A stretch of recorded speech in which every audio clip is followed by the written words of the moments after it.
Good? Yeah. All right, good morning.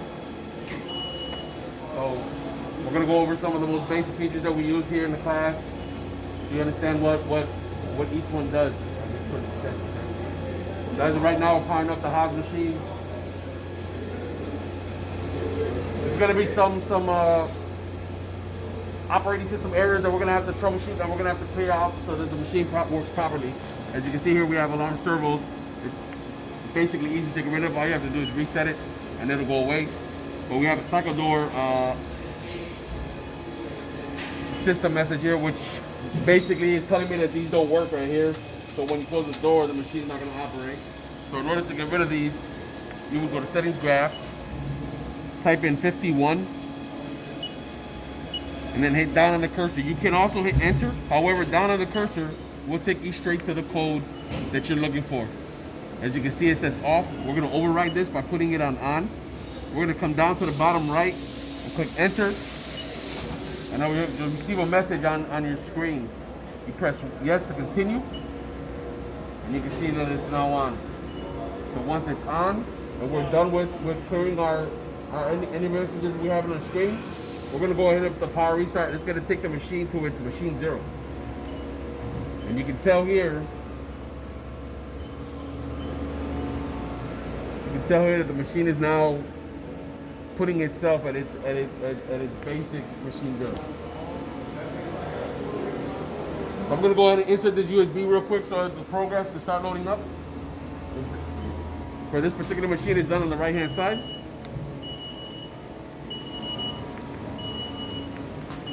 This beep that you hear right here, all you have to do is hit reset and it'll go away. That's basically telling you that the machine has completed its process.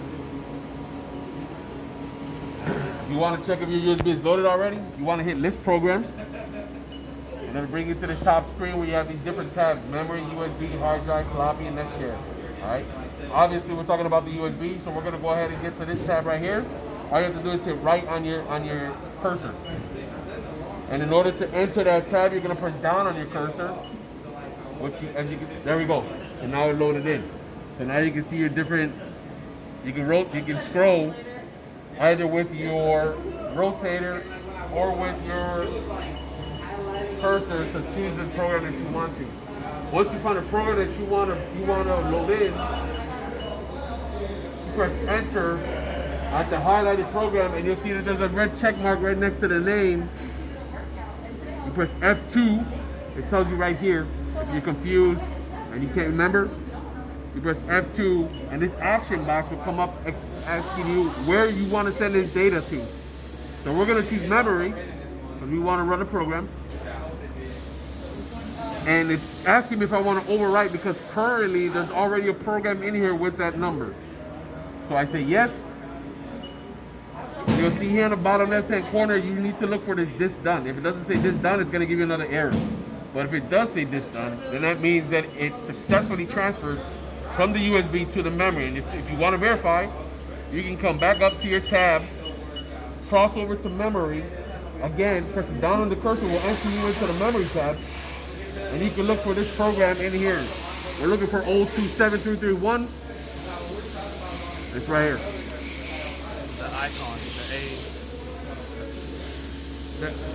You're gonna see the small A alpha icon next to the program. If you look down here, it means that it's active. So whatever that has an A to the left of it, it's in here. Now, wherever the screen is highlighted in white, that is where you're working at currently. So if you wanted to come over to your program for whatever reason, you would hit edit, and this screen now is white, and everything else is grayed out for you. And here you can change your program, alter your program, you know, input or export, whatever you want to do, you will do from this screen. Okay. Now we're done with the program. We're trying to move our carousel to our piece, so we can start working with our piece. We would have to come back down here to hand jog. All right, hand jog is going to let you move your carousel. All right, you see this screen right here? This is your tool offset, but we need to get to position. So in order to get to position, you're going to come to this button right here. And once again, it'll bring you from the offset to the position page, where now you can see how far you're going to be coming over. You have to make sure that you choose the axis that you want to move, and by looking at the highlighted axis, that's the one that's in control currently. So if you go to X, it'll switch up. If you go to Z, it'll switch down. So we're gonna go ahead. You got increments. Change our increments right here. Thousands, 10,000, 100,000. And you can see how our carousel's moving.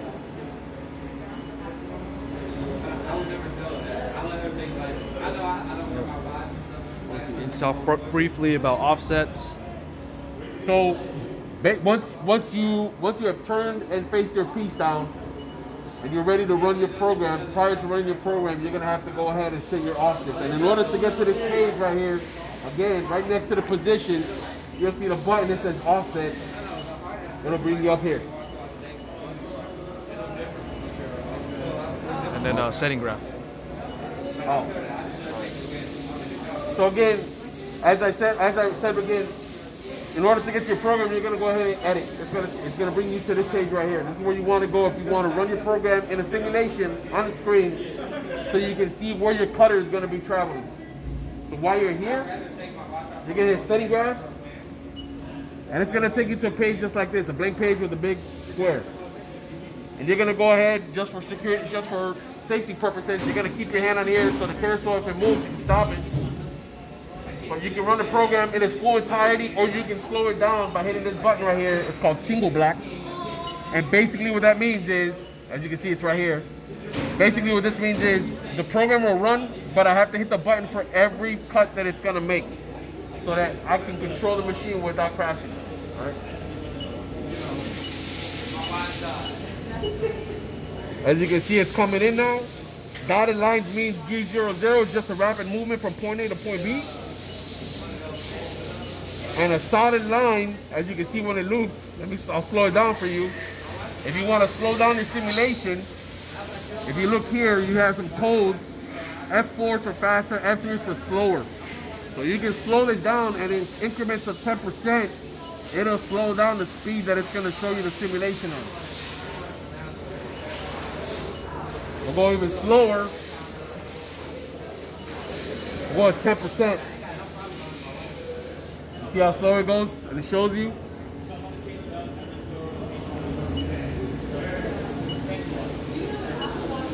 Solid lines are cut. Dotted lines are G00, rapid movements. And when I say cuts, I mean lead your movements, cutting. So now I'll finish the program without single block so you can see how it runs, and I'll speed it up. Combat speed. Just to remove the single block again, you come back to the single block button and you just click on the button and it goes away. Now you'll see how it finishes.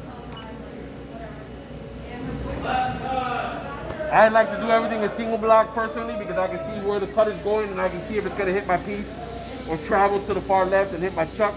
So therefore I just take my time to do everything. Can you show them the limiter?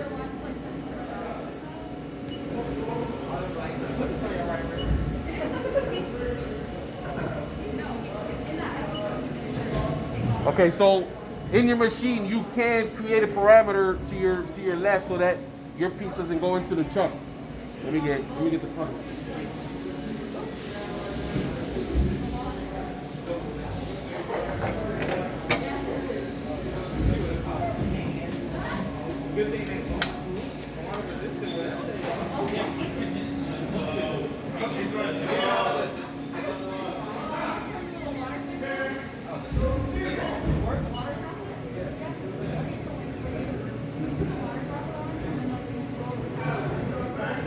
I'm gonna get as close as I can with, and the machine is automatically gonna stop me because we've already set the parameters on this machine.